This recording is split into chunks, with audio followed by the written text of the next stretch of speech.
आनंद एक कॉलेज में छात्र था। उसने एक डीलर के शोरूम में एक सुंदर स्पोर्ट्स कार देखी थी और वो लंबे समय से अपने लिए एक ऐसी ही कार चाहता था। आनंद जानता था कि उसके माता पिता इसे खरीदने के लिए सक्षम हैं, इसीलिए उसने उन्हें बताया कि उसे ये कार अपने ग्रेजुएशन कंप्लीट होने पर गिफ्ट के रूप में दे।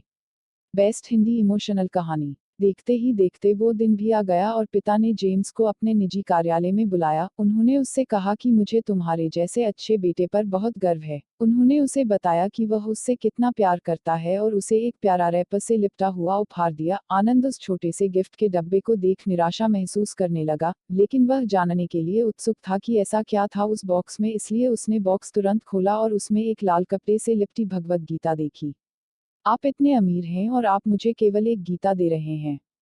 काफी गुस्से से अपने पिता पर वो चिल्लाया और अपनी नाराजगी और गुस्से के वश में आकर आनंद ने न आव देखा ना ताव तुरंत घर छोड़ दिया।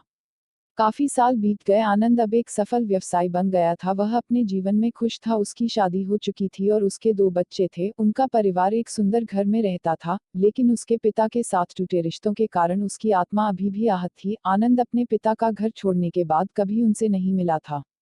आनंद को उस दिन के बाद अपने पिता को ना मिलने का पछतावा हमेशा रहने वाला था, क्योंकि एक दिन उसे एक पत्र मिला जिसमें उसके पिता के निधन की खबर थी और साथ ही ये बताया गया था कि उन्होंने अपने जीवन भर की पूंजी वसीयतनामा के अनुसार अब आनंद के नाम कर गए थे।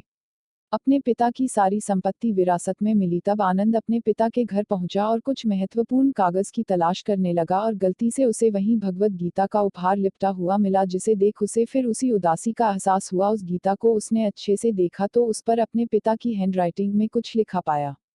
उस पर लिखा था, मैं खुद को बेचकर भी हर सपना पूरा करूंगा तेरा, बस तू सपने जरा बड़े देखना। ये बोल रहा बाप नहीं, जिंदगी का सबसे पहला दोस्त तेरा। ये कविता पढ़ी ही थी कि अचानक उस किताब से एक चाबी गिरी, जिसके ऊपर लगे टैग पर उसके ग्रेजुएट होने की तारीख के साथ कांग्रेचुलेशन और आई लव यू लिखा हुआ था।